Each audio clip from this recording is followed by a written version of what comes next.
All right. And for the first time in 2 weeks, the red light is on. Every one of you who is joining the stream or listening after we go live, I want to say thank you very much for tuning in to this week's episode of Under Review. I have a stacked with a capital S panel of guests today. I got Chris, David, and Joe joining me. Fellas, how we doing today? What's up, Joe? Doing good. How are you? I am doing well. Oh, my bad. I'm Joe too. I apologize.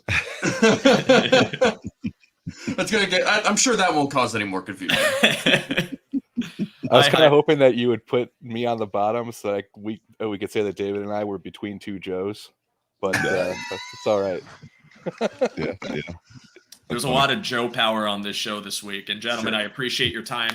Thank you for joining us. And I really just want to talk about free agency so far. So I wasn't able to do last week, but I've been keeping up with all of the news that's been surrounding the Bills. There's been plenty to talk about.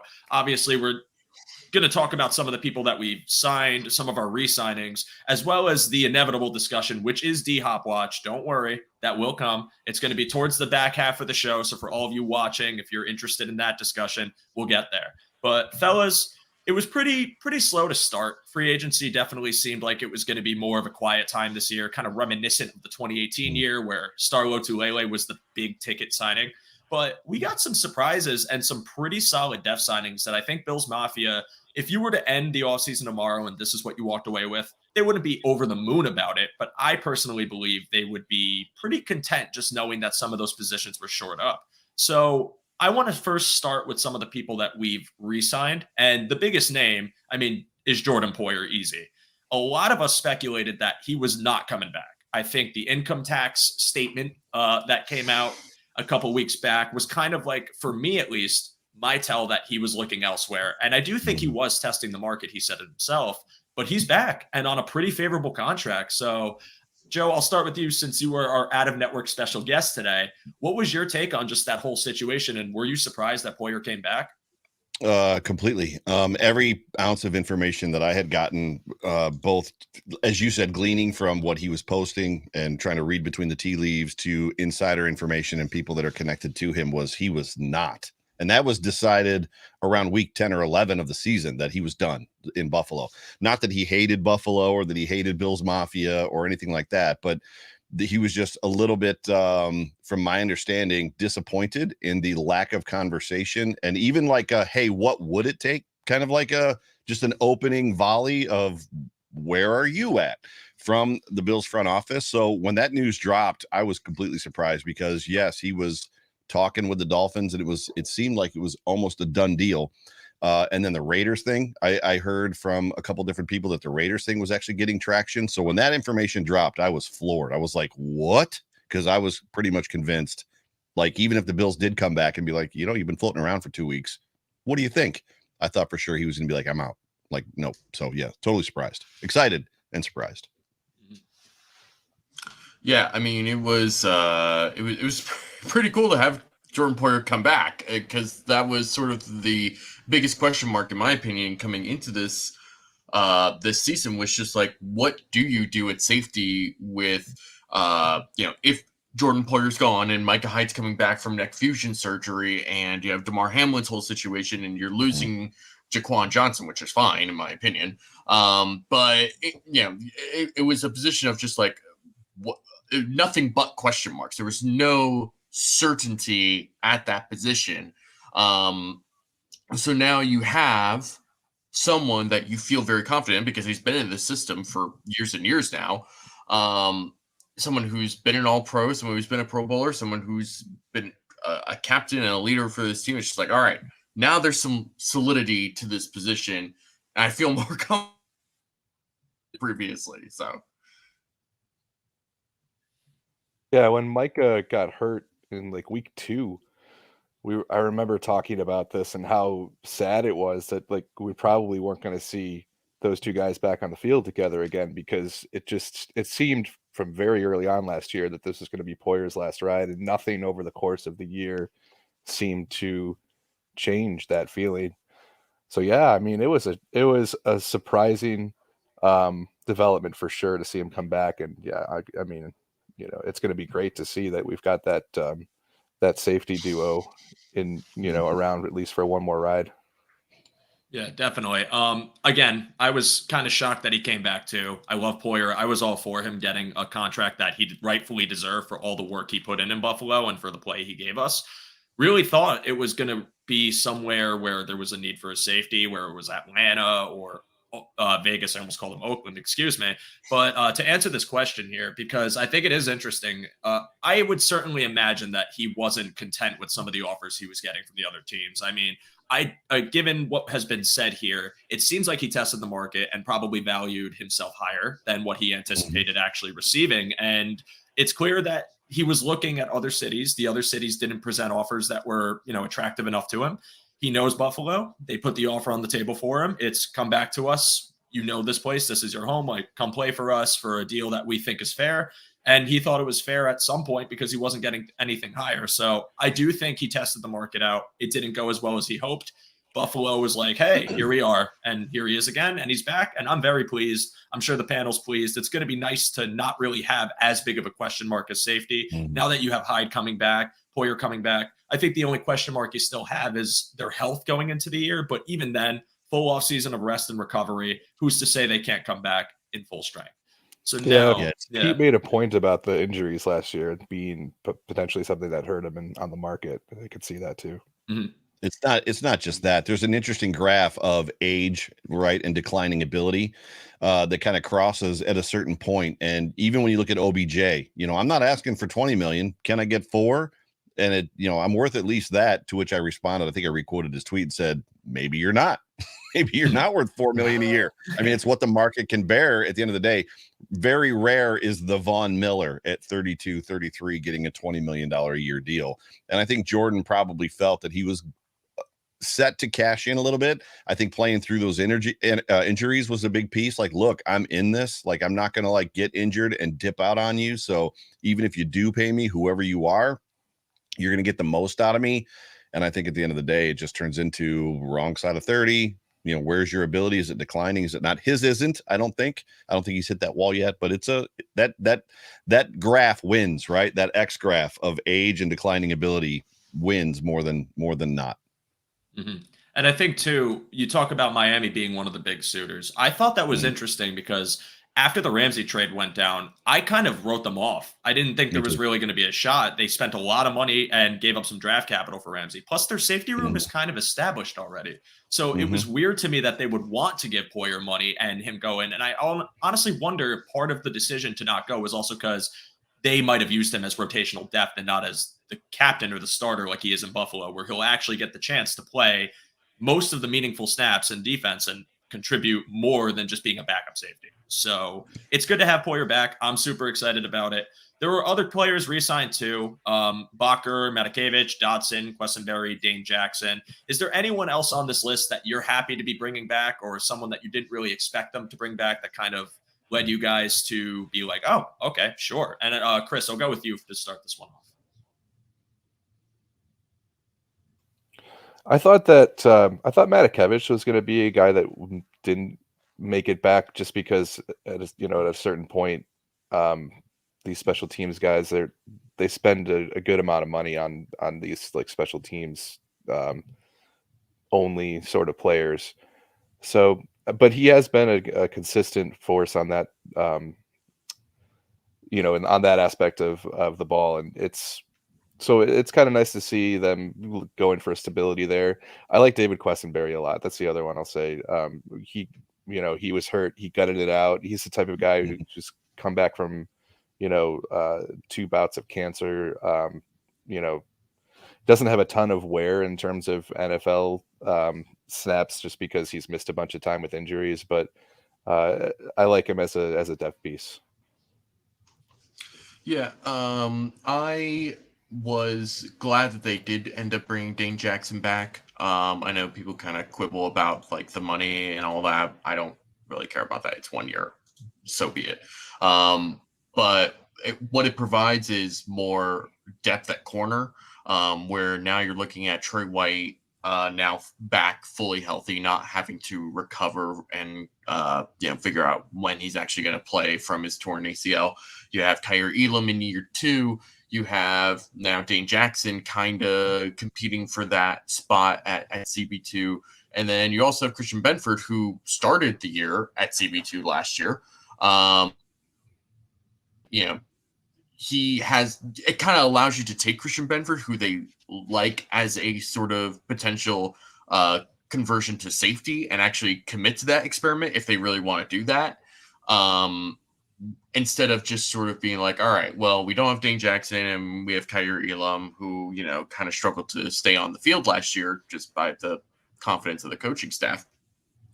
And so it was sort of like, if you wanted to put Christian Benford in that position to turn into a safety, you were kind of screwing yourself in cornerback depth potentially. But now with Dane Jackson, it's like, all right, well, now we can view Christian Benford as just sort of a luxury experiment because, we have depth at corner, and we also recognize that he's like a 5th, 6th round pick. And this isn't a ton of money. If it doesn't work out, well, so be it. We can also still put him right back at corner under a very controlled contract when he goes into year 3. So. Yeah, for me, Chris kind of took it as much as Tyler Matakevich kind of gets a bad run with Bills Mafia sometimes, and I don't necessarily know why. I think a lot of it is because when he came in, he was wildly heralded as a great special teamer from Pittsburgh, which he was, and not a very good linebacker.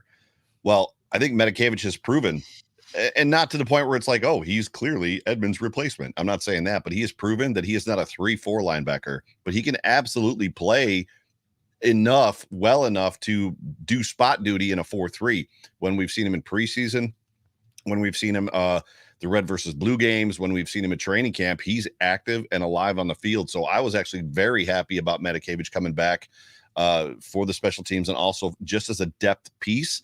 And then again, just like Chris said, David Quessenberry, watching a guy gut that whole thing out. The question mark for me is going to be Ike Bucker, just because Achilles injuries are basically the kiss of death for NFL football players. They very rarely come back from them. And when you look at the signings between Connor McGovern, and then also David Edwards bringing him in, you just got to wonder where the Bills are on him as well. If they honestly feel like this is something he's going to be able to recover from, if this year, then when. But it also puts a kind of a little bit of a question mark on Ryan Bates with Mitch Morse's contract coming up. So what's the conversation there going to be? Is Bates going back to a rotational depth piece in case Mitch, because Mitch has been injured the last couple of years, in case Mitch gets injured, if he gets that, God forbid, next concussion that maybe puts him out for 8 games, if not a little bit longer. So yeah, for me, the biggest surprises and the ones I was most happy about was Matakevich and Quessenberry for me too. Yeah, I will always be someone who values bringing back special teamers, especially the ones that were captains of your special teams, and especially the ones that were valuable assets. I think you would notice a drop off, maybe not for long. Maybe if it wasn't for that many games, but there would be some sort of difference to your special teams if you brought in new players, like a whole new cast of mainline gunners and specialists who weren't actually savvy with your coaching, who didn't actually had to relearn the whole thing. I think that would be apparent to watching the games on Sunday and seeing some sort of drop off. We've been lucky to have a pretty stout special teams unit this past year. I wanted that to continue. I'm happy it's going to by bringing most of these names back. And I think that when we go into, kickoff this September, we're going to see that continuity continue. And now that you'll have Hydes back too on the restructured contract, most likely being your returner, I think that unit is ready to go. So I'm happy about that. And to your guys' point, Quessenberry coming back, I'm all for OL depth. I think Quessenberry, playing hurt, that kind of character of his was something I liked, but just having the depth in general, I think you can never have too many bodies going into camp for offensive line, especially with the question mark that surrounds that unit as a whole. But getting him and then eventually getting Edwards and McGovern is something that I wanted to see. I do agree with you, Joe, because Morse is a question mark. And I think, down the road when I do a draft show, I want to talk about more in depth life after Morse, because that seems to be coming sooner than people want to admit. The concussions are a concern, and not just because of his football play, concern for him as a human being to step away from the game and kind of, not put himself in any more danger. I think that's something that needs to be a conversation. And when you talk about Ryan Bates, is he going to have to cover for him when he goes down? Because he's been hurt each of the past few seasons. So it's something to be seen. And it's been bad. And it's been bad when he's hurt, bad. noticeable drop off in offensive Yes. line play. Absolutely. Yes. I mean, you saw it when he was gone this past year. And now if you have to move him over, who's taking his spot? So to get the depth is big for me. You know, I'm glad that they also made the McGovern signing. And we're going to go into this topic of talking about our new signings because, again, I mentioned at the start of the show, it wasn't so much the flashy, insanely high-priced Von Miller type signing. It was really solid depth, something I was happy to see. So I want to ask you guys, just going more into Connor McGovern, what you thought about it. And David, I'll start with you. I liked this signing because it's a very typical Brandon Beane type of signing, just like a solid deal for a solid player, somebody with a lot of athletic potential, somebody who is still only 25 years old, has room to grow. This is sort of their prototypical type of signing for this particular type of position. I think McGovern gives them, athleticism and versatility, which is what they tend to covet with offensive line signings. I think that he's been a solid player in Dallas who's gotten better as time has gone on, which is a good sign. You now link him up with Aaron Cromer, who is a good offensive line coach, despite what some people might feel about how the offensive line performed last year. But I think that this is a good sign. It's one of those sort of like solidifying pieces, right? Like Connor McGovern is not going to be some major Pro Bowl type of player, but it's somebody that when you have someone like a Mitch Morse, this is somebody that you slot in so you can just sort of look across the line and just feel comfortable. It's not somebody that you're like, okay, this is going to completely change the complexion of how this unit plays. It's like, no. What this does is allow you to just do what you need to do the right way the majority of the time, rather than feeling like, okay, here's Roger Saffold. How's he going to screw up on the next play? Is he going to miss the block or is he just going to hold? Which one is it this time? And I think that McGovern, as we have here, as we see, 1 penalty, 2 sacks allowed, pretty solid. I'd say I'd take that compared to what happened last year. So they said that he was going to be playing left guard. I believe that they were pretty adamant about him playing left guard. So I think that that's going to be just a major improvement, just from sort of turnstile-esque to just like solid. And that's kind of all you need at this point.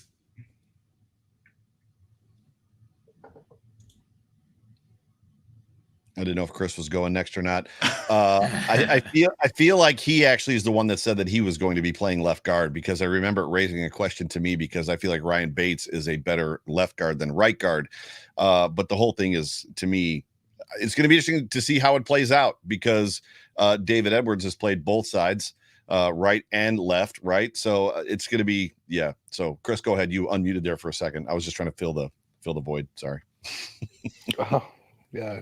So I like the signing. I think that, last year you saw them sign an older guy in Saffold, and obviously that didn't work out, not necessarily because for that reason, but certainly when you take a younger player earlier on in his career, you have a chance to sort of build along with him. And, they signed, I think it's a 3-year deal, right, for McGovern. Yeah. He's going to be with this line for a little bit, and that's something that's so important with the offensive line, is that continuity, that ability to, play next to each other for a sustained amount of time, and because there's so much of it is the ability to pass off to each other, to have the proper spacing. I mean, it's really it requires all 5 guys working together as a unit, and that's tough if you constantly got guys switching in and out. McGovern is a better pass blocker than he is a run blocker. That's another thing that I was really looking for when it came to signing up new offensive linemen this season. We need the guys who can pass block. If you can't have elite pass blocker and run blocker in one guy, you got to prioritize pass blocking, and that's something that looks like they did here. I mean, McGovern can anchor really well. He can absorb those power rushes. I think that he's going to be a good piece on the line for the Bills. Definitely. I recall reading a few of the Dallas, I don't remember their names, unfortunately, but a few Dallas accounts on Twitter talking about McGovern and, people kind of expressing their concerns because they saw the PFF grade on McGovern. They saw that his run blocking wasn't as good and they were kind of asking about it, but they were saying it wasn't really as much of a concern. And they kind of saw the potential of what he could be as a run blocker. I just feel like it was something that didn't really manifest as much as they would have liked to this season, but in future years, that athletic upside could potentially increase that grade. And also being with Cromer, being in this Bills offense, maybe kind of a new team, new coaching, it might improve more. So I like it from the sense of, like you said, Chris, solid pass blocker, someone that was on a very good Dallas line. You're kind of bringing that upgrade to the Saffold position where you have someone that doesn't really hold much, doesn't really give up that many sacks, doesn't really get that many penalties. It's something that's like stout. So I'm definitely a fan of the signing and I'm looking forward to it. I don't think it takes him out of drafting for sure, because I definitely think tackle is still a need. And there was a point made in the chat about Bates, and you were saying before about the right side. He's better on the left than he is on the right. But I have to wonder if maybe drafting a solid right tackle with a tremendous athletic upside could help Bates on that side a little bit more, because it's kind of hard to maintain your role when the person next to you is just faltering each time. So I'm looking forward to seeing what McGovern can do in this offense. Want to move on now to Deontay Hardy. So this was the signing that woke up the group chat when it happened. I'm sure you guys, David and Chris, remember. It was a little, at first we thought priced a little bit higher than we thought it was going to be. But looking at his film, he did have an injury. I think it was turf toe last year that sidelined him for most of the year. But the year prior, he did pretty well. And he has versatility as being kind of a gadget, speedy guy, but also a returner. So, Joe, I'll go back to you to start on this. What was your take on Deontay Hardy's signing? Are you looking forward to it, or do you think it was kind of a miss?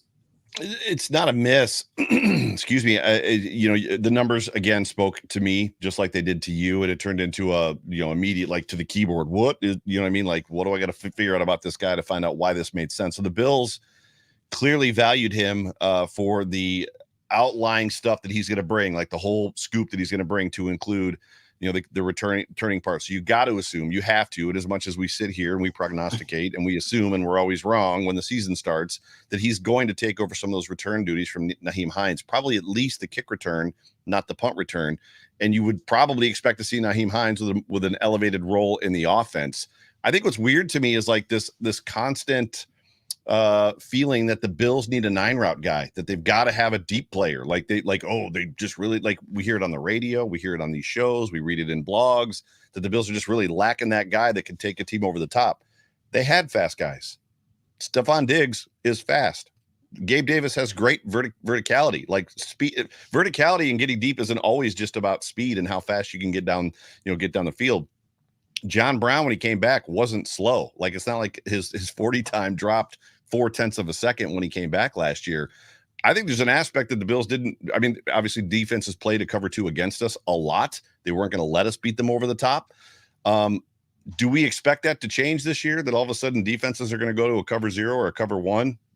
No pun intended, to against the Bills. So like those deep routes are always going to be open. To me, I like the signing. I like what he brings. I think there's a replacement aspect of, the speed of Isaiah McKenzie. They probably knew for sure that they were moving on from him. I think the return abilities is big. I like the player. I like the potential. I like what he's done in the past. And turf toe is one of those things that's going to keep you off the field. I think for me, and we're going to talk about it in a minute, he still doesn't answer that number 2 wide receiver spot for me. So the question is who's playing the slot? And if he's going to be wide receiver 4, I like it, right? So, I mean, that's what it comes down to. Well, whoever ends up being the next wide receiver, whether that's a draft pick or, just sort of spitballing here, maybe that's a DeAndre Hopkins. I don't know if they'll ever be able to get that. I mean, who knows? But I liked the Deontay Hardy signing. I was surprised. First of all, I was confused about who Deontay Hardy was initially. I was like, did somebody misspell Deontay Harris? Like, is this the guy from New Orleans? And I was like, oh, okay, he actually changed his name. All right, that makes sense. Okay, so once I got past that, this money all about then? Because this feels like a lot of money for somebody that hasn't played in a bit.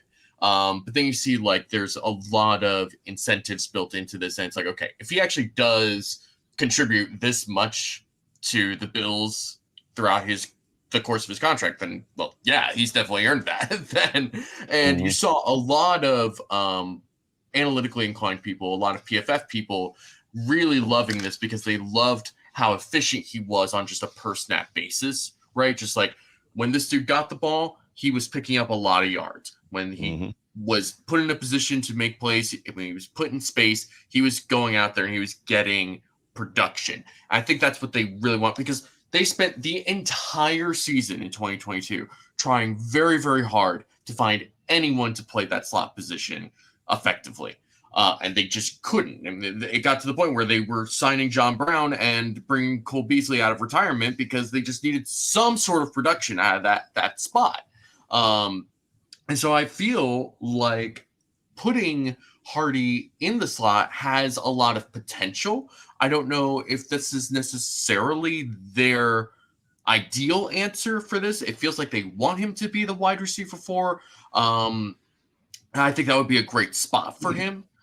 But I'm just curious about how much he is used, in what position he's being used in. I like the potential of this a lot. I think this is somebody that can just add an extra element to this offense that has been needed. Because you have obviously Stephon Diggs, who can be any corner in the game. You have Gabe Davis, who, despite some, issues with drops and some issues with dealing with the high ankle sprain last year, still produced relative to other wide receiver 2s in the NFL. Just on a raw production standpoint, was perfectly fine. I think that you still need guys behind them and around them that are going to help split up the responsibilities of who's going to carry the offense at the wide receiver position. So I like this. Again, this is something that just sort of helps round out that wide receiver room. There's still a missing piece here, whether that's a draft pick, whether that's DeAndre Hopkins, I don't know, but I like the idea of Deontay Hardy a lot. I think a good question about this Hardy signing, if I could jump in real quick, is we haven't talked about Khalil Shakir, and I'm one of the few Bills Mafia members, and it's not that I don't like Khalil Shakir. I think he was a great draft pick. I think there is potential there, but it was pretty obvious and clear that he struggled blocking last year badly. He also only had 10 receptions. I don't know exactly what his targets were. You guys probably do. So there was probably and he was on the field a lot. So it wasn't a situation where he wasn't on the field. He got on the field. So there's a measure of trust there. And I'm just going to throw this out there. And if any of you follow me on Twitter, you probably know enough about me already. But does Hardy replace, or is he a piece that gets on the field more than a Khalil Shakir? I'd love to know what you guys think. And if it's a situation where we end up moving on from a Khalil Shakir, because this room is getting kind of thick, quick, right? Now you're talking about a situation that we let Isaiah Hodgins walk. And yes, there's an aspect of wondering what he's going to do this season, but he flashed big time at the end of the year and came up in big moments for the Giants. But we kept Shakir over Hodgins, and then it turns into a, wow, did we step on ourselves in that situation? But I would love to know your guys' thoughts on Khalil Shakir, where he fits with the Hardy signing. If we do get a DeAndre Hopkins, right, that room's going to get packed fast. Yeah. Chris, I'll let you take this one. So, my guess, I never really thought about it as like Shakir versus Hodgins. I was always thinking about them keeping Hodgins over, or keeping like a special teams linebacker or something over Hodgins. But I'm sure they liked both of those receivers, and it just, Shakir's a rookie playing on the first year of his deal, and Hodgins was, I think, third year with 1 year left after this year. No, he was a futured contract, so he was a minimum. He was just a minimum player, so he didn't. He was called up basically. He had no contract. He had a contract, but it was just a futures type of a whatever. Greg would know. Somebody call Greg. I have to have like an emergency button on my wall where I press it and joins it. It's got like a little dollar sign on it anytime the contract stuff comes up. I would venture to guess that Hodgins' contract was lower than Shakir's. It's just more of a, if you waive Shakir, he's getting grabbed. Absolutely 100% getting grabbed, right, as a rookie. Whereas Hodgins, you're playing that gamble game. Can we get him through one more time? So sorry, Chris. No, it's all good. I just like to address a little bit in the chat. I saw Brian said that 8 million's too much to pay for special teams. That's not 8 million. Actually, Pete had the contract number right. It was like 3.7 cap hit, or maybe it was RJ. I'm not sure. I scrolled down too far, but Mhm. the I mean, other teams were clearly interested in Hardy, and I think that it's might be a little bit of a projection at this point, but to David's point, when he's been out there, he's been doing really well. I'm sure you guys have already seen that graph that's been floating around since he was signed that shows his yards per route run outside, where it's like Amon-Ra St. Brown, Devontae Adams, two other guys, and Deontay Hardy. He's like in the top 5 in the league in that metric. That's a big deal, especially when you're talking about a smaller guy that is, if you look at him just based on like his height and weight, like you think this is a guy who can only play on the inside. So he is a versatile player. He's somebody who didn't even know the wide receiver position. Like he didn't play it in high school. He played at Assumption in college, where they didn't teach him the position. They just told him which route to run, and he like went out and ran the route. When he got to New Orleans as a rookie, that's when he first started getting training and like how to be a receiver. And now he's a guy who has said in interviews that he will spend 15 hours a week just working to develop his technique and those nuances of route running. Now he comes in and he gets to mentor with Stephon Diggs. I mean, there could be upside here that, he could be a slot guy for us for a while. Who knows? Mm-hmm. I think he went to Assumption and they assumed he knew how to play wide receiver. Okay, I'm sorry. I had to. That's why I was smirking. I was going with Deontay Hardy was the bottle cap. Is that what we're talking about? So like when you guys up on the bottle, Deontay, you're the bottle cap. And for anyone who doesn't know about the name change, just to address that real quick, he was Deontay Harris and he changed his name to Hardy to honor his stepfather. Yes. And and I want to just real quick on the Shakir note, Joe, I would agree with you more if I didn't see him get meaningful snaps and receptions in that Miami playoff game. I think it was just a situation where McDermott might have been put on the field, but he might not have really been the priority target. Again, Allen has to build that rapport with his receivers. It takes time. He knows Diggs, he knows Davis, he knows Knox. You have a new offensive coordinator. You're already running things a little bit differently. Adding in a rookie receiver to that mix might take away the opportunity for him to throw to him as much as we would have all liked to see. But that playoff game, I think you were starting to see Shakir contribute in a way where there was validation to him getting a larger role in his second year of play. And I don't think it's going to be a situation where Hardy replaces Shakir. I think I'm trying to look back at the comments right now, but an interesting point was brought up about if they don't bring in a receiver, whether that's not DHop, whether that's a draft, are they going to do slot by committee? And to be honest, I think so.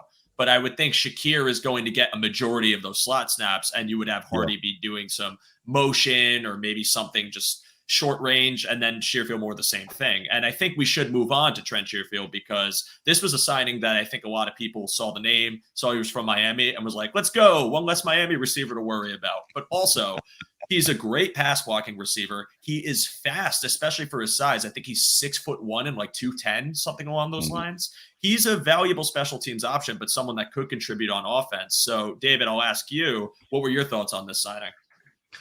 This was an interesting one. A cheap guy who has been in the league for a bit, very valuable on special teams, which is always something worth considering for this team in particular, just because of how much they value special teams. And I just like that he's somebody who has actually contributed on offense, rather than someone like a Taiwan Jones, who literally just exclusive type of player. Like Trent Sherfield has made plays for the Niners. He's made plays for the Dolphins. So if somebody goes down and you have to play Trent Sherfield some meaningful snaps, it's like, okay, you feel confident enough in his abilities where it's like, this is actual meaningful depth. It's not just special teams exclusivity. It is actual wide receiver depth with high level special teams play. I think that's a really good combination. And for the money they're paying him, that's couldn't ask for more, honestly. Which one? Who's it gonna be? I know when you start with David, it's like, are we going clockwise? Are we going counterclockwise? Yeah, I got to get more of an order to that. I apologize. I just never want to like assign it. I feel like just drop in, let it rock. I mean, I'll say about Sherfield that, he was Miami's third best receiver last year. There was a huge gap, obviously, between Tyreek Hill and Jalen Waddle, and then Sherfield had like almost 1,000 yards less than both of those guys. But David already kind of said it. He's a really, he should be good on special teams. You pointed out his pass blocking. I don't know that there's a ton else to say, honestly, at this point, but he is the guy who from the butt punt play. That's the one thing that I like to remind people of when we bring up Trent Sherfield. But that wasn't really his fault, right? No, of course not. He was wrong. But it was wrong it was time. Shaq Lawson for backing them way the hell up to the goal line, so they had to punt. Right. Sherfield. Go ahead. I was just gonna say that was unbelievable. I still can't believe that happened, and I can't believe that happened and we lost that game. Like something called the butt punch should be the reason you lose a game. Like, what do we talk about Mitch Morse being hurt and Greg Van Roten being the center and all the mishandled snaps and everything else? I mean, Greg Van Roten took 6 points off the board for us in that game by basically not snapping the ball to Josh Allen in a way that he could handle the ball or handle it. But Trent Sherfield, for me, what's intriguing to me about the signing is the biggest line that you have on here in the notes, which is that he's a good blocker, and it's in the comment section as well. Last year, the Buffalo Bills went into 2022 and completely mishandled and made a bad assumption in the wide receiver room. They went in, typically going with 6 or 7, right? And they went in with 2 boundary receivers and Jake Kumaro. And to me, that was a gross overestimation of what you were going to end up with, like 4 slot guys. So, Joe, to hear you say that like they're going to go slot by committee literally scares the crap out of me, because that's what they tried last year. And at the end of the season, they're bringing in Cole Beasley. And it's just like, okay. And a lot of that was because obviously Jamison Crowder got hurt, but there was a great deal of Shakir, McKenzie that didn't understand the zone and how to get open quick enough for Allen to see them, which was what Cole Beasley did the best. And then obviously I was even more surprised when they brought him back and didn't just put Cole out there and say, go get it, kid.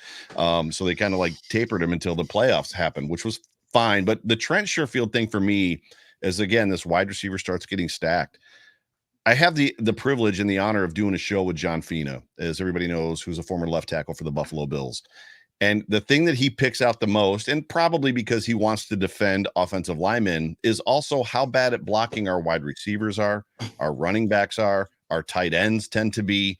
So that good blocker piece for me, especially when you talk about Damien Harris and you talk about Nyheim Hines and James Cook, and like what looks to be a Buffalo Bills offense that might want to start running the football a little bit more. I want to know realistically how much of an opportunity he has to be on this football team for that piece, for that blocking piece. And then you add into it that he is productive, that he doesn't drop the football. Yes, I'm all in on this kid, especially at the price. I like the signing a lot. For me, he does the one thing better that this whole team, Stephon Diggs is a pretty good blocker, but for the most part, that the wide receivers on this team, including Gabe Davis, need to be better at, which is blocking. Yeah, no, that was probably when I first saw the signing, I was trying to kind of just look into it to see what the upside was. And when I saw his grade and that kind of be the center point of the discussion around him, I realized, yes, they needed to improve there. And that's what they're going to do with him to get him on again. You said it, for that value. It's a great signing. And especially when you're a team that's cap strapped and have to kind of find the most upside for the lowest price that you can possibly get. That's a home run pick, in my opinion, just because for so many plays, it seemed like they just could not develop, especially if they were running on the outside. It felt like someone's block got messed up, someone couldn't hold it down, and it got blown up in the backfield all the time. And it was frustrating to have someone that you can trust on the outside as long as he stays healthy, but also know that, let's say you want to move him off a blocking assignment and get him into the receiver room and actually give him meaningful passing snaps. Like, that's something that any team would want, and you got him for that low of a deal is impressive to me. So I'm happy with the signing too. And you brought up Damien Harris, so we're going to move on to Damien Harris. Now, this was a conversation I had, I think, in the chat, and I was interested in this. It seems kind of clear to me that when you bring in Sherfield and you bring in Harris, that kind of eliminates the need to bring back Tywan Jones. As great as he is as a locker room presence, he's getting up there in age. He was a great special teams guy. It seems like they're trying to move on. But I don't think that means that Harris comes in here and just is a camp body or someone that you expect to get cut. He might. I don't know what their plan is, especially if they draft a running back. But I viewed it more as like maybe Sherfield is going to take Taiwan Jones's role, but you're still going to run 4 backs. You just instead have, one less at some other position, because you could do what you did last season, which is have running back by committee, the 3-headed monster, where you do a James Cook, you do a Damien Harris, you maybe draft someone, whether that's Bijan Robinson, which, or later on in the draft, and then maybe Hydes is solely a special teams role, especially with the restructured contract. That's much less money. That kind of seems like it would be something you pay for one type of production on offense. So with Damien Harris, I was pretty excited just because I hated playing against him. Someone had 15 touchdowns at 21 was the note I made, because last year he had some injury concerns, which is why his value went down. But if you have a healthy Harris in this offense, I think that's just going to work wonders for the running game. So, Chris, I'll start with you, and I'm going to assign it this time. We'll go Chris, David, Joe. Tell me what you think about Damien Harris. I was a fan of Motor Singletary. I know it's tough when you get to the point of having to sign up a running back for a second contract, and the value often feels like it's better. That cap space is often better spent elsewhere. If you look at it on that face, you brought in Damien Harris, who is, I would say, at least of comparable talent to Motor Singletary. And you're paying him less than half of what Singletary got from Houston. So, I mean, it's a great roster construction move. You bring in a guy who fills a need in the running back room. He has a lot of short yardage wins. You talked about all those touchdowns. A lot of them were from the 1-yard line. And that's something that the Bills were lacking. So, I mean, he definitely fits in this running back room. It's a great value. He's still a young guy. And like you said, before the injury in 2022, I think the league's opinion of him was a lot higher. So it's kind of like buying low on a dude. And I mean, I think that he's probably someone who sticks on the roster. I think that it gets a little tricky when you hear about the Bills sniffing around the running back prospects in the draft, and taking Bijan and Roshan out to dinner, and bringing Ty Spears in for a workout. Like, if they bring in somebody like that, obviously things get a little murkier for guys like Hydes and Harris, and when it comes to the final cutdowns. But that's something we can worry about later. Certainly, there's very little risk for the Bills to spend the kind of money they did to bring in Damien Harris. So I think it was a great move. Yeah, I like Damien Harris a lot. I think this is the perfect complement to what James Cook does. I think that you need somebody who was more just a very clearly defined, like, short yardage, goal line type of running back. Singletary is probably the better overall player, just because he can do kind of everything at a sort of standard level. But I think that that's only going to take you so far if you're going to be doing a sort of running back by committee approach like the Bills have been doing. So I would, I'm in favor, just in the vacuum, just in a vacuum. I'm more in favor of Singletary rather than Harris. But for what the Bills need for 2023, I'm absolutely taking Harris over Singletary, especially since Singletary's potential full contract is a little more expensive than what Harris will probably end up getting. I think that this running back, in my opinion, this running back room is set for this season. So I don't know if they'll end up using a high draft pick on a running back. Unless somebody like a Bijan Robinson falls right into their lap, but I doubt that'll actually happen based on what the league seems to think about Bijan Robinson. I don't think there's a chance. No. But if they take somebody on day 3 that they feel like, in a couple years, because again, Damien Harris is only a 1-year contract. And if they're not really that willing to re-sign Singletary to a long-term deal, then they're probably looking at Damien Harris as a 1-year rental. and probably looking at a cheaper option in the draft as sort of another complement to James Cook. So it'll be another Raheem I think- Blackshear thing. Yes. Everyone's gonna cannot lose their wait for minds. that. Nobody's talking about that mistake, but that's all right. So, but you know, I think this was a really solid, good signing. It's what they needed to do. I think this is a really good move for 2023.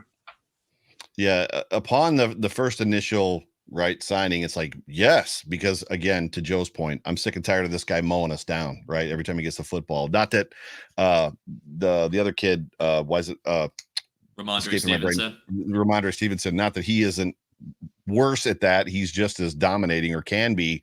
And then my second thought was, I don't understand the Bills' desire to have a 2 to 3 yard like bruiser kid. Like, because if you remember, before we signed him, the conversation was about Jamal Williams. Oh, the Bills are going to go get Jamal Williams. Like all the talk is about Jamal Williams coming to Buffalo. And it's like, why do we need a little bit of a better version of Zach Moss rather? I don't understand necessarily the Bills' affinity for having that bruiser kid that is going to run into the back of his offensive guard and then fall over. Now, obviously, that's not Damien Harris. Damien Harris is a quality back. The only concern I have about Damien Harris, I love the signing. I love what he brings. I love his vision. I love his cut. I love his determination. The only concern I would have, and I would hope this rings true with all of you, is the Patriots have traditionally always been very good at running the football, and they've always had a smattering of really good running backs. And as soon as they leave New England, they vanish. And that's my only concern about Damien Harris, is that he just becomes another Ben Jarvis Green Ellis, Sony Michel, like you pick a dude in the last 10 years that left that team. And as soon as they left that team, they just kind of evaporated. Like where'd they go? Where'd their talent go? Right. I think you can make the exception for like LeGarrette Blount, like when he left, he had some success. Probably. Yeah. That's an outlier. I agree with that. Yeah. But again, you're talking about a contract. I think it was like 1.7 mil with like no guarantees or incentives. So, I mean, listen, he's a bruiser. I think they just want the physical edge in their running game, something that I felt like they lacked. I think he's better than Zach Moss. But I do think, you're right. There's a risk to the post-New England hangover where you don't have success on your new team, and whether that be that New England just runs it perfectly and has the scheme down to a T that we might not have as down packed. But again, it's low risk. If he goes into camp and they're not seeing him enough from him, cut him. Sure. I mean, like that might be the case, but I think the upside for Harris and for the value that you got him at was just a good signing that I think if it works out for you, now you have that, like Chris said, that red zone threat, someone that you're going to have to rely on if you don't want to bruise Allen up and have him, do too many physical runs up the middle when you need a yard or two. Like you have that guy, and you're not paying the same price you were going to pay for Jamal Williams, even though they kind of are similar as far as how they're used, and kind of their stats show that a lot of their success came from goal line. And one of them you got for like $7 million cheaper. So that really is a signing that I think could be a very upside value signing, which fits the theme of free agency. And we could talk about Kyle Allen. Like, I'm sure he's a great guy. Josh Allen's pal. He's backup quarterback. You know what I mean? Like, he reads a green real well. That's right. Yeah. Like, you know what it was? Like, have you ever seen those, like when cheetahs are in the zoo, they get them like emotional support dogs? Like, that's what it feels. It's kind of what it feels like. And I'm not saying that Kyle Allen is a dog. I'm just saying that like he's friends with Josh Allen. He's got like that dog in him. He's got that dog in him. But he's friends with Josh Allen. Like they're boys. Like it's good to have your friend on the team. That's something Josh has wanted since the beginning, right? So he's always had that dude in the locker room. That's why Matt Barkley was here last year, was because he wasn't really familiar with Case Keenum. Case is a great guy, but Matt is Josh's buddy, right? Mm-hmm. So there was a moment in I don't know if it was in the embedded video, but it was in something that the Bills put out when they were doing the behind the scenes, when they shot that like Step Brothers remake picture with Josh, and they're originally going to do it with Case, and they're like, we were thinking we'd bring Case in. He's like, and Josh is like, bring Case over. He's like, no, wait, bring Matt over. And you could just kind of tell like there's a comfort level, and Josh likes to have his guy there.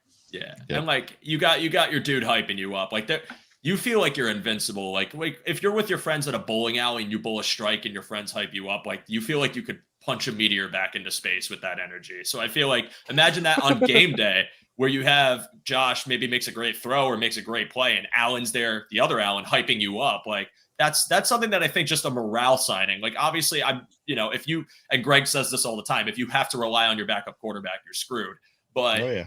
with Kyle Allen, at least you have someone has a rapport with Josh who's close with him and could actually be good for the chemistry of the locker room. And now we'll move on to the last signing. Joe, I'm going to start with you on this, and then we'll get to the fun conversation to wrap up the show. So let's talk about David Edwards, right guard. He's 26 years old. He was hurt for most of last season, but the year prior, he was graded out, I think it was 70.1 pass blocking and 64 run blocking. So value signing for sure, but is there upside to it? What do you think about it? It seems like the Buffalo Bills in the last couple of years have just like thrown an army of people at that O-line to find out who the best five are going to be. And then obviously who the best rotational players are.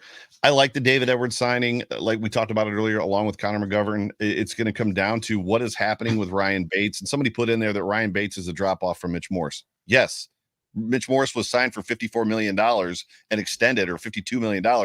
Ryan Bates is not Mitch Morse. It's just about how big, right? How big is that drop-off? So to me, and I think you, Joe, you talked about just the draft. It'll be interesting to see for me to see if the Buffalo Bills draft a center or a guard that can play center to begin to kind of develop for maybe next year or the year after that when Mitch is gone. Maybe Mitch plays this year, Ryan plays next year, and then it's because Ryan's got, did he sign a 2-year contract last year? So he's got this year's all that's left on it, I think.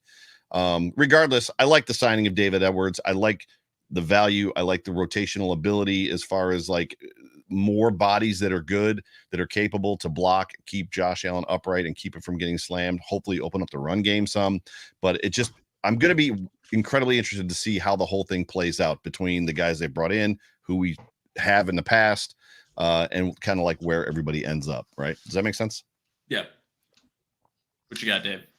Yeah, I think that, this is somebody that Aaron Cromer's been familiar with going back to the LA Rams days. Good point. He's this is sort of a solid player for solid money, right? Just like this is somebody that can compete for a spot. At the very least, just gives you depth at a position where you need just like someone who can take snaps and because there's so few guys in the NFL that can just like provide halfway decent offensive line play. I think it's just a very solid move. I think it's, especially for the money that they're giving him, just, pretty easy decision to make. And I'm glad that they were able to make that and, not having to rely on Ike Butker, maybe coming back and fitting into the system. I think that this is just, just solid. Well done. That's all I got. Yeah, there's not a ton else to say beyond what it's a Larry Cromer guy. He's younger again, like the point I made earlier about McGovern. Like, it's if he works out, he's on a 1-year deal. He's someone that they could potentially look to re-sign and gel. Nathan's question here, I don't know that I'd slot them in as a starter. Like McGovern, sure. I think Bates is probably the starter right now on the right side, but I think they'll give Edwards a chance to compete for that starting spot, and make, if he wins it, then you've got Bates who can play okay at any position on the line. He's a great depth guy to have in case of injury. The drop off rights from Morse to Bates is significant. I think there is hope that Bates can continue to develop maybe and be ultimately that long-term starter at center. I don't know. That's something that is a projection still at this point. But yeah, to Joe's point, we keep bringing in these guys to compete on the interior. That's the way they like to do it. They don't like to spend high drafted capital on interior offensive linemen. I wouldn't expect it this year either. So anyone who's like a Osiris Torrence fan, I don't know. I don't see it happening, to be honest with you. But we'll see what happens. Hopefully, like, they really just need it to gel. So I like that they're bringing in these guys who are in their mid-20s instead of like a Roger Saffold pushing, his onto his last legs, so to speak. So, yeah. Yeah, and I think when you were talking about maybe finding someone in the draft, Joe, too, I think that option if you want to find someone for value, and it's unfortunate that this is actually ending up being a value pick because I don't think it was originally planned for this, but Voorhees might be the one that you might want to take, even though he had the injury. Maybe stash him for the year, let him get healthy, and then just keep him stashed for the inevitable, well, I don't want to say inevitable because we don't know what'll happen after Morse's contract is up, but maybe keeping him in the back pocket, or maybe going for maybe a John Michael Smith, who could be your center option that you could have as a guard if they want to go that route. I personally would enjoy much more if they went for tackle. I want to see Brown have more competition at right tackle where it actually pushes him a bit more. And maybe, if you have someone that can pass block better on the right side, you keep Brown, but use him more as like the utility or just solely for the run blocking, because I think that's more of his strength than pass blocking. So I think that's going to wrap up our new signings talk. So, fellas, it is the moment that everyone has been waiting for. This discussion, DHop ? Because it has been the talk of the town. What started as a little match in the middle of a forest has now erupted into a wildfire of discussion and speculation from everywhere, not just Bills Mafia. Now, this morning, we saw a report that apparently Arizona, allegedly, whatever word you'd like to use, is still asking for potentially a second-round pick or a third-round pick. Now, what the whispers had been were that supposedly, the Bills made an offer, other teams had made an offer, they're out. The Bills were the most, like the front runner. There was more smoke to them than any other team. It was really just a matter of compensation. And there's been speculation that maybe Arizona isn't willing to budge on how much money they want to pay on DHop's contract. And that's what seems to be keeping things at a standstill, kind of akin to the compensation agreement that the Packers and the Jets are having right now over in the Meadowlands. So I think it's a really interesting discussion talking about this potential trade because we weren't expecting splash moves, right? Brandon Beane told us outright, don't expect anything. And I likened it to when your mom tells you you're not getting that thing for Christmas, and then she sits there on the couch with her cup of coffee and you're opening your Nintendo Wii and she's smiling. She's got that little look on her face. Like, that's what it feels like if this actually were to pull off. So let's see. David, I don't think we start, or who did I start with last time? I started with Joe. We went Chris, David, Joe. So I'll go back up to Chris to start this one.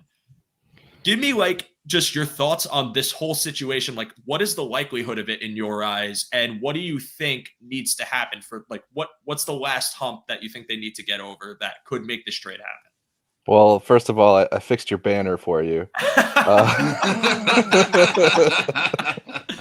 Oh, goodness. How many this is one of those 30? things. So, I mean, yeah, the fan base has been a buzz for a few days here now. And the national media too seems like there's so much smoke. Clearly something's going on. Are they going to get it across the finish line? That's the big question. I mean, when we started to hear that medicals were being looked at, then you have to assume that the compensation has been agreed upon for the most part.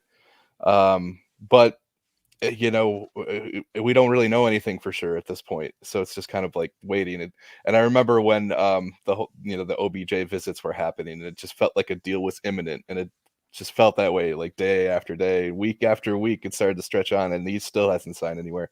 I don't think that this is that kind of situation. Obviously, I mean, it's first of all, it's a trade, so it's like you have to who has more of a incentive for this deal to get done? Is it Buffalo or is it Arizona?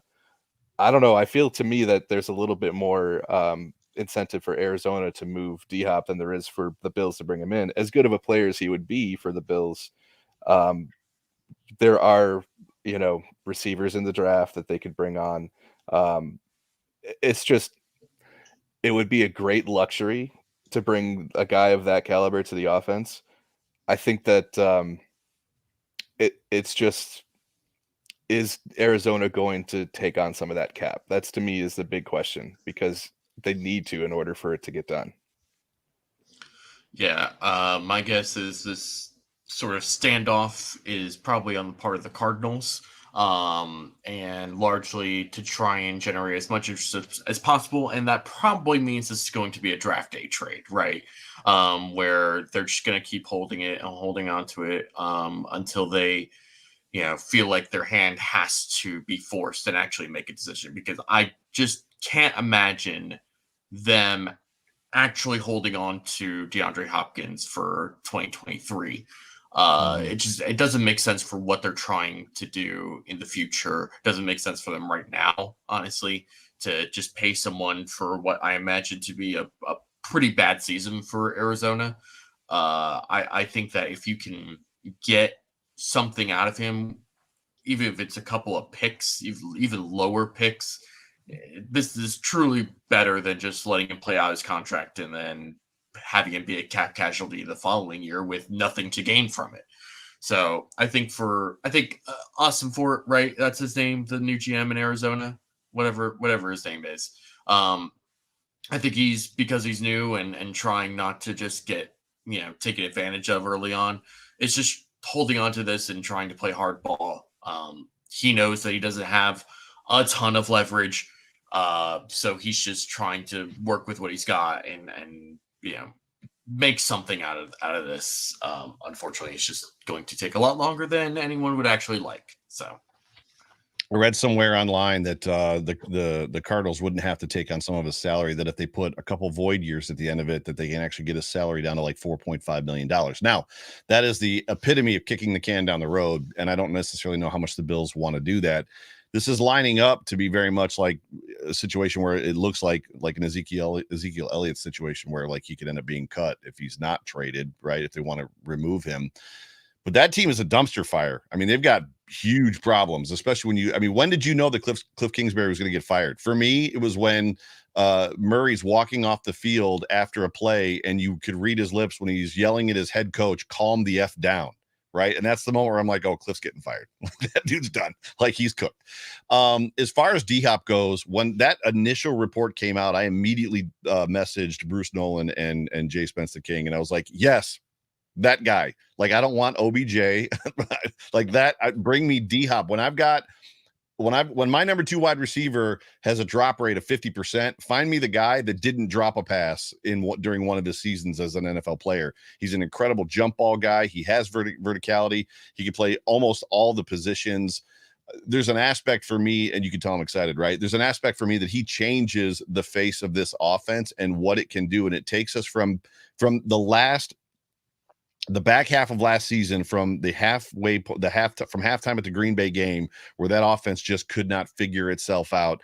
It takes us all from being wildly in doubt right through to the Bengals playoff game where the offense could do nothing, to the point where Stephon Diggs is waving his arms at Josh Allen and yelling at him in the sidelines and says, I watched the game 5 times the day after the game and could not figure out the reason that we didn't look like ourselves. We didn't play like ourselves. That wasn't us on the field. And I'm just trying to find out why that is. To me, that erases a lot of that conversation and just puts the Bills right back to where it was.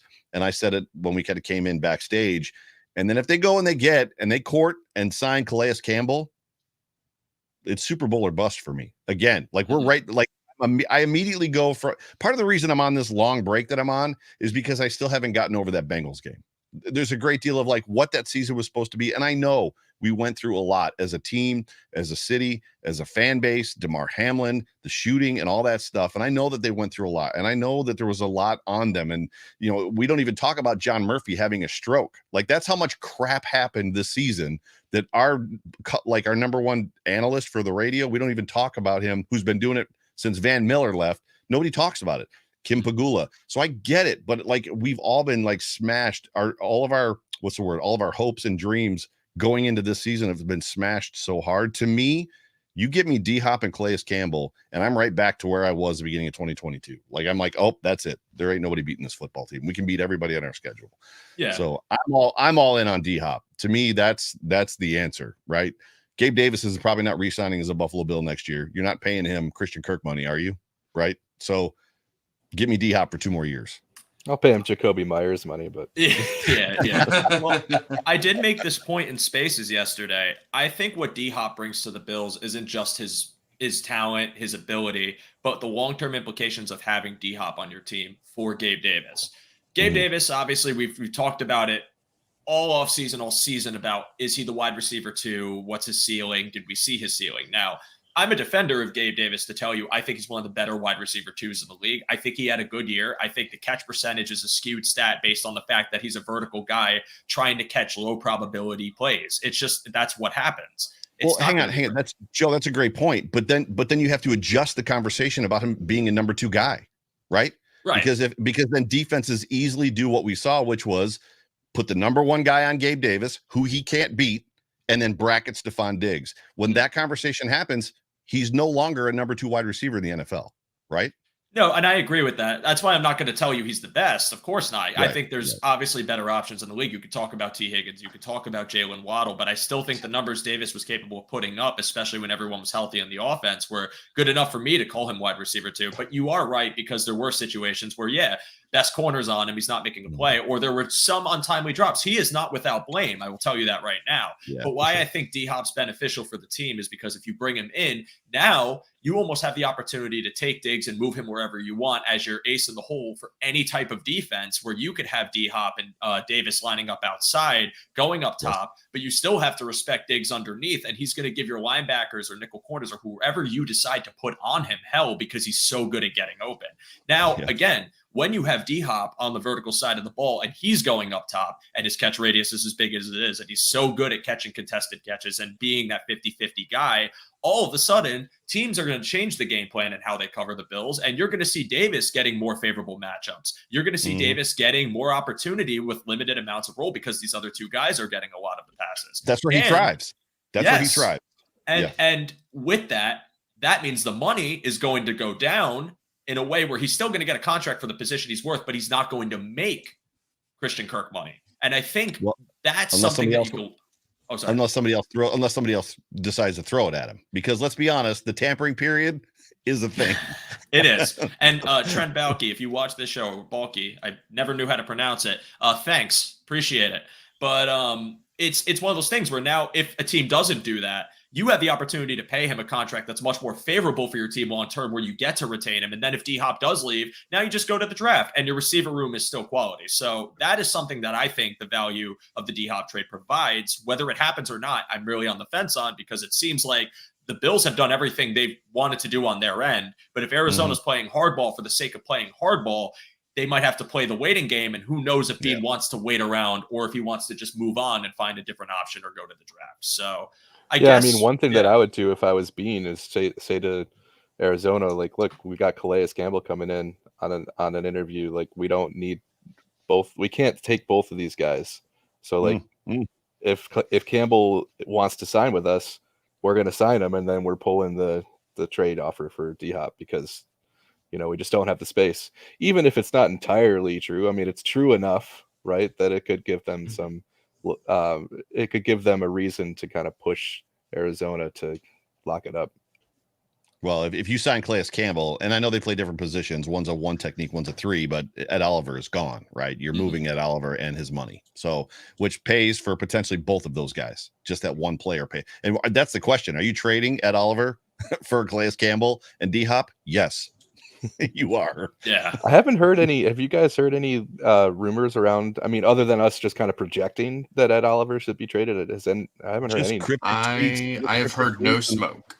Yep. Tweets from him about being in love with me and falling out of love with me and stuff like that. Yeah. So, which could mean nothing. But maybe like that's the thing too, is like a player could just tweet like, "Man, I woke up tired today," and someone on Twitter is just going to be like, "Oh, you woke up tired." Couldn't sleep last night. Where are you going? Tired of what? The Bills?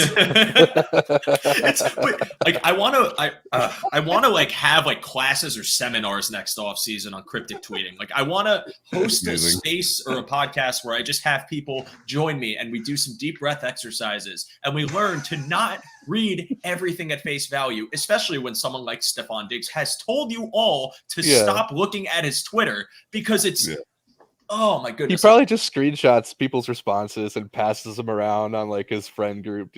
Like, these guys, they probably love this stuff.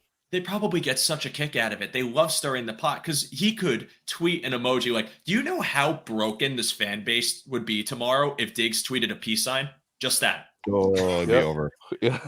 It's been real. It's been real. Like, right? I've seen some of the responses to that, and I'm dumbfounded over how people can make such assumptions over just like it could just be that he stopped going to Starbucks. Like he switched to like a local coffee shop instead. Like, Dunkin'. He's all in on Dunkin'. Yeah. Oh goodness. All right. Well, fellas, we're hitting pretty much the end. So This was a fun discussion. I had a blast today. I really appreciate you guys joining me today, talking about the free agency, talking about DHop. I would like to hope that in some time we find out or just get some closure on this trade, whether it's happening or not happening, so we can all move on with our lives in either excitement or just acceptance. So with that, this was this week's Under Review. Everyone who joined us in the chat, everyone who's listening after we go live, for all the likes, for all the donations, I want to personally say thank you. It's really great to be back here after a week off. The show's only getting stronger each week. We got great panels every week, and everyone who joins me, I appreciate you so much. So for all of my panel today, I want to give you guys the chance to plug whatever you got. Chris, I'll start on your side. We'll go David, then we'll go Joe to sign us off, and then we will be out of here. So let's go. Sure. And just real quick, I wanted to address Stranger 420's comment in the chat And about Hamlin, and it does seem like he's trending to be able to play next year. So lots of positive stuff going on there. He's, he's up and around. He's doing appearances. So, thanks for checking in there, Bengals fan. But things are certainly a lot better than they could have been. So, and as for what's coming up, I mean, we are doing another Sabres watch party next Friday. Joe, you jumped in last night. It was fun to see them pull out a win. It is a lot of fun. I mean, even when the Sabres are bad, like, we just have fun. Like, we talk about the Bills, we'll talk about the Mighty Ducks, we'll talk about whatever. We do that over on Playback. The next one's going to be Friday for the Rangers game at 7. If you want to join our room, it's free. You go to playback.tv/cover1. And we're trying to build it up to use it for more than just Sabre stuff, but that's kind of like what's happening right now. So get it on that. And then, we'll be in Spaces next Friday morning too with Aaron, 9:30. They also talk about super glued Nintendo 64 power switches. Yeah, we had we had a Mario conversation last night. That was fun.